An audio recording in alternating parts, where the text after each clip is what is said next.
Hello, everyone. Terrence here with Hollywood Already Did, and Aaron Sorkin's new film, The Trial of Chicago 7, is dropped on Netflix, starring Eddie Redmayne and Sasha Baron Cohen, and I'll give you my thoughts and my review right after the jump.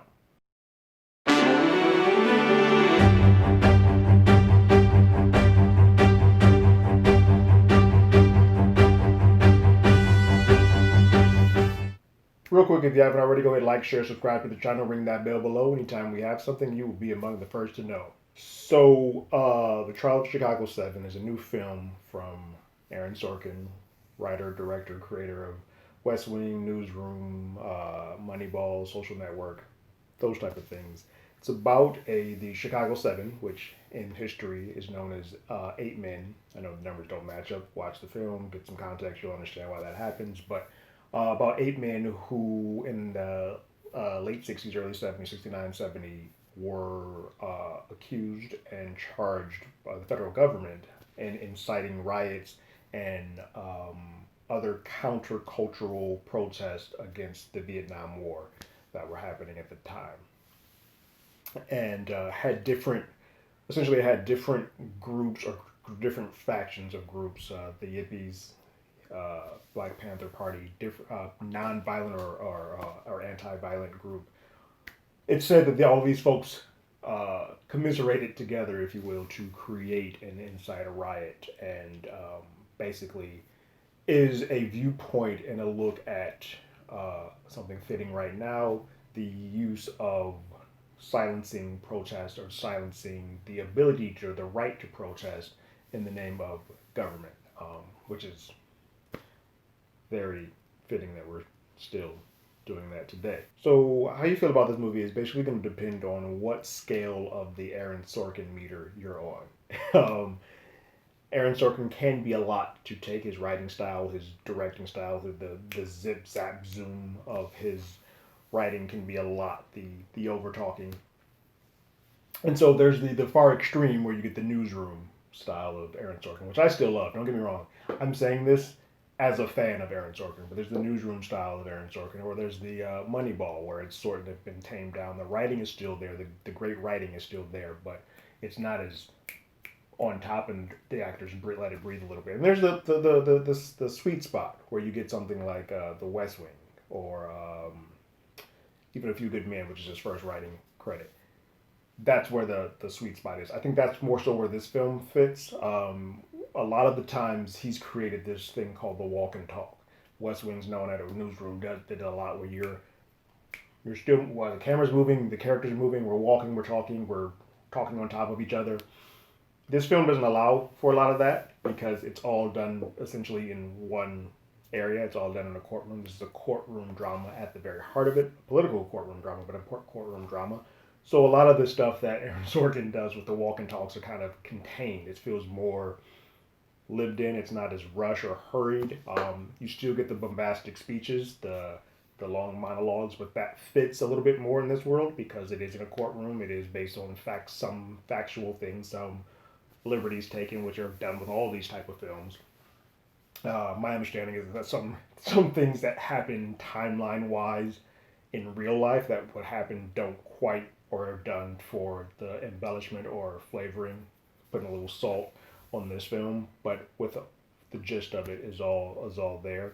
Um, so depending on how you feel on the Aaron Sorkin train, and if you're not an Aaron Sorkin fan, you probably wouldn't even be bothering with this. But I think he's contained enough, and the performances in this are so stellar. And I think the timing of where this is coming out and what it's talking about and what it's saying is very important to today. Now, this is one of those films that was affected by COVID.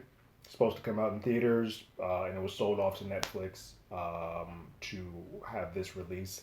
The cast is phenomenal. Eddie Redmayne is great as his Tom. I think there's two people who steal it for me. I think I'm at the point now that anytime Sasha Baron Cohen wants to do something serious, I'm going to watch it. It's weird. It's funny. It's a weird thing that we always say that a lot of comedians are really good at doing drama. I think they can captivate you and tell a joke and make you laugh. It's a lot easier because laughter in comedy is very subjective. It's a lot easier for them to control the room with drama, and I think he nails it. He is just can't take his eyes off. Can't take your eyes off of him when he's on the screen for this. And then I would say Yahya Abdul-Mateen, who plays Bobby Seale, is just heartbreaking. Great. Can't take your eyes off of him too. I would say back off with his performance in The Watchmen. He's one to watch. His star is ascending, and I think he does everything humanly possible to. The brief moments that he is a part of this film, he steals it, and he's great. But the entire cast as a whole is great. It's directed well. I think the one issue that I have with the movie is more that there is not a single person to get behind. While there's the trial of the 7 or 8, there isn't a focal character that you are saying this is your A through story that you need to follow in ahead. Like the actual main character of this movie is the war, is the injustice, is the unrest, is the government, and so it can become hard for somebody who is not particularly interested in this type of stuff, or might even be fatigued by this type of stuff, to not grasp on to this film because they can't. There's no main character to kind of say that's my star, or that's my main vehicle to go through this film with, or to go through this process with. It didn't bother me too much. When I first finished the film, I was like, oh, well, I don't know who was the focal point of this. But then when I started ruminating and thinking about it a little bit, I'm like, oh, the war, the world, the injustice, that is your viewpoint. And it's a super fitting film right now, considering how much suppression of being able to protest, having riots, all of that stuff sort of has been just taken from a few decades to now.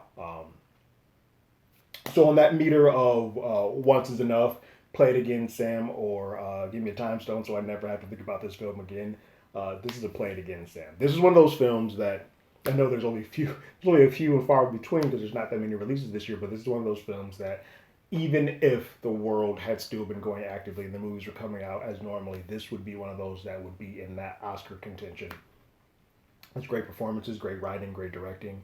If you're a fan of some of the Adam McKay stuff that he's done recently, this would be right up there with that from Aaron Sorkin. I think this is a movie that should be seen by all right now. And there's going to be some people who will just dismiss it and be like, hey, only things should be this way. But I think you need to have the yin and the yang to make it all work. And I think anytime you start suppressing people, or suppressing a voice, you should start digging into why that suppression is happening. I think this movie does a good job of illuminating that while being entertaining at the same time. So those are my thoughts. If you've seen The Trial of Chicago 7, go ahead and leave your thoughts and comments in the comments below. If you haven't, you can follow us on Twitter at HollywoodADI. You can hit me up on email at HollywoodAlreadyDidIt@gmail.com. We also have a podcast with the same name that's on Google Podcasts, Spotify, anywhere that plays podcasts. We're there. We have a sister podcast called You Can't Do That Anymore, which talks about all the classic films, like Back to the Future and Weird Science. And we look at those films for the time that they came out. They were great. Still are, for the most part, but some things that they did, they can't quite do anymore today. And we discuss that and have a good, sometimes funny, sometimes serious conversation about that. And you can find that wherever podcasts are as well. But like always, I got my ticket. You got yours.